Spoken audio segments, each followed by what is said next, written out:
জামাতের মতো বিএনপিরও নিবন্ধন বাতিল করতে হবে যাতে তারা এদেশে রাজনীতি করতে না পারে।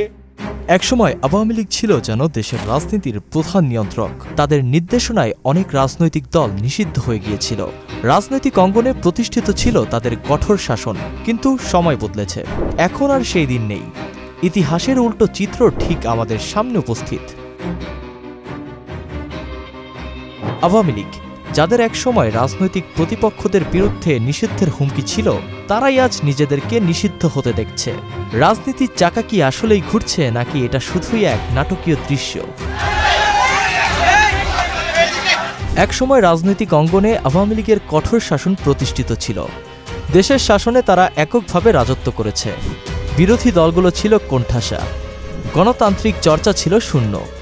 বিএনপি ও জামায়াত ইসলামী সহ নানা রাজনৈতিক দল তাদের শাসনকালে নিষিদ্ধ হয়ে যায়।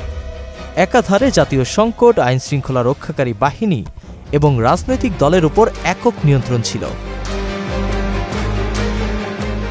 কিন্তু সময় বদলেছে, আজ আর সেই দিন নেই। ইতিহাসের উল্টো চিত্র আমাদের সামনে। এখন আওয়ামী লীগ স্বয়ং নিষিদ্ধ হওয়ার পরিস্থিতিতে। একসময় যারা দেশের রাজনীতি নিয়ন্ত্রণ করত, আজ তারা নিজেরাই অস্তিত্ব রক্ষার সংগ্রাম করছে। বিএনপির রাজনীতিক যে নিবন্ধন, সেটা বাতিলের দাবি নিয়ে আমরা আজকে নির্বাচন কমিশনের এখানে স্মারকলিপি দিয়ে গেলাম। এমন কথা ছিল তার ক্ষমতার বাহন শক্তি। সেই ক্ষমতা শক্তিকে আজ নিষিদ্ধ করা হয়েছে। নাসিমুল বারী, সৌরভ, মোহনা ডিজিটাল।